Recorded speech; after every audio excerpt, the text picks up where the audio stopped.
This recipe is available in Marathi as well as English. For English, see the description below the video to see the ingredients and procedure to follow. Thank you.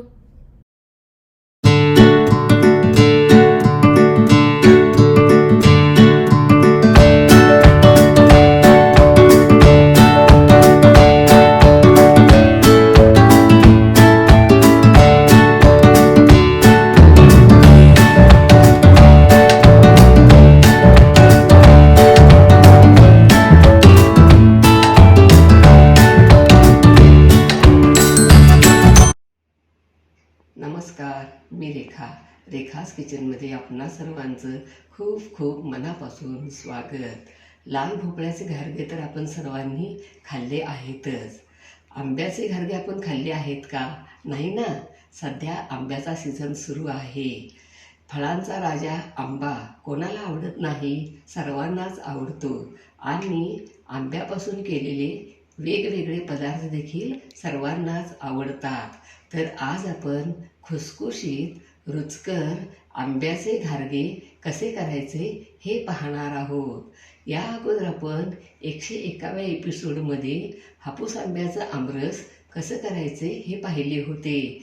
तेव्हा आपण आंब्याचे आयुर्वेदिकदृष्ट्या आपल्या शरीराला कोणकोणते फायदे होतात हे जाणून घेतलं आहे. आणि 146व्या एपिसोडमध्ये वर्षभरासाठी साध्या आणि सोप्या पद्धतीने आंब्याचा गर म्हणजेच पल्प कशा पद्धतीने साठवून ठेवायचा हे देखील पाहिले आहे.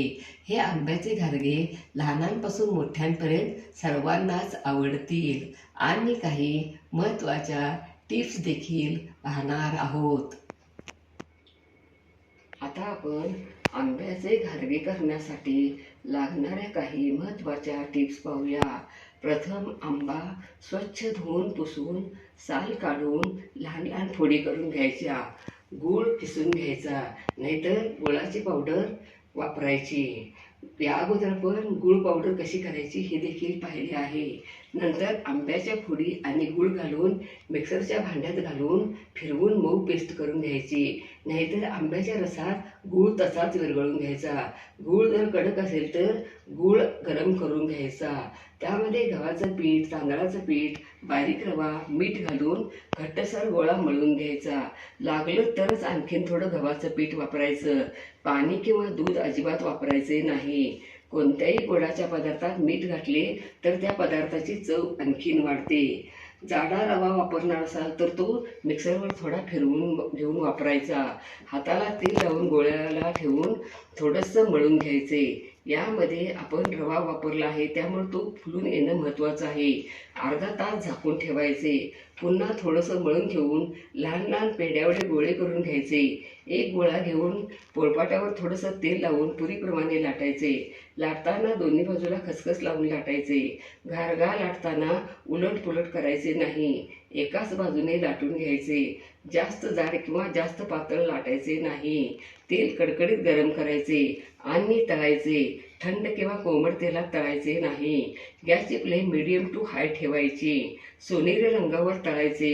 घारगे 4 ते 5 दिवस चांगले राहतात. तुम्ही पिकनिकला जाणार असाल किंवा प्रवासात वगैरे हे आंब्याचे घारगे घेऊन जाऊ शकता. आपण आता साहित्य पाहूया.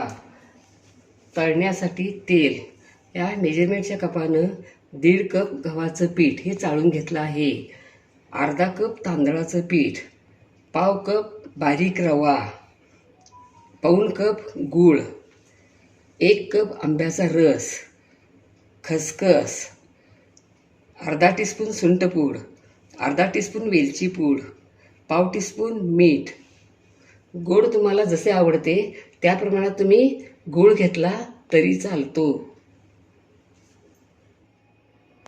हे बघा, अर्धा तास झाला मी हे अगोदरच मळून ठेवलं आहे. या पद्धतीनं असं घट्टसर मळून ठेवायचं. आता आपण थोडा तेलाचा हात लावून हे पीठ आणखीन थोडं मळून घेऊया आणि याचे पेढ्यावडे गोळे करून घेऊया. गोळे करून झाले. गोळे करून असे झाकून ठेवायचे म्हणजे गोळे कडक होत नाहीत. आणि आता पॅनमध्ये आपण तेल गरम करायला ठेवूया. गॅसची फ्लेम मीडियम टू हाय ठेवूया. यातला एक गोळा घेऊया.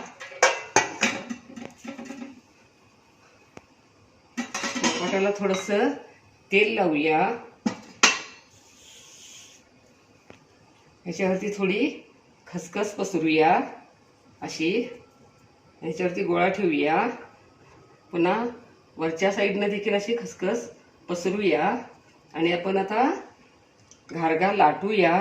एकाच साईडनं लाटायचं आहे, उलटपुलट करायचं नाही. घारगा लाटून झाला. एकाच साईडनं असं लाटायचं आहे. बघा, या पद्धतीने अशी जाडी ठेवायची. अशा जाड किंवा ह्याच्यापेक्षा पातळ ठेवायचं नाही. आणि आता आपण तेल गरम झालं आहे का बघूया. असा एक गोळा टाकून बघूया. गोळा वरती आला म्हणजे तेल गरम झालं आहे. गॅसची फ्लेम मीडियम करूया. यामध्ये घारगा सोडूया. बाजू तळून झाली. बघा, घारगा किती टम्म फुगला आहे. आपण आता उलटून दुसरी बाजू तळूया. सोनेरी रंगावर तळायचं. दोन्ही बाजू तळून झाल्या. आपण आता असं झाऱ्याने घारगा काढूया. म्हणजे झाऱ्याने काढल्यामुळे तेल सगळं नितळले जाते. आणि अशा पद्धतीने आपण सगळेच घारगे करून घेणार आहोत. आणि आता मस्तपैकी खुसखुशीत रुचकर आंब्याचा घारगा तयार. वाह, क्या बात है, लाजवाब. अशा पद्धतीने आंब्याचे खुसखुशीत रुचकर घारगे जरूर करून बघा. तुम्हाला नक्कीच आवडतील. लाईक आणि सबस्क्राईब करा. कमेंट बॉक्समध्ये कमेंट टाका. पुन्हा असेच भेटत राहू नवीन नवीन वेगवेगळ्या आणि छान छान रेसिपी घेऊन महत्त्वाच्या टिप्ससह. धन्यवाद. मस्त खा आणि स्वस्त राहा. आंब्याचा सीझन आहे, तर आंब्याचा आणि आंब्यापासून केलेल्या पदार्थांचा मनमुराद आस्वाद घ्या आणि आपले आरोग्य उत्तम ठेवा. Don't forget to like, share, comment and subscribe. Hit the notification bell ting to get the notifications whenever we upload the new video. Stay tuned for healthy, homemade and tasty recipes every week. Thank you.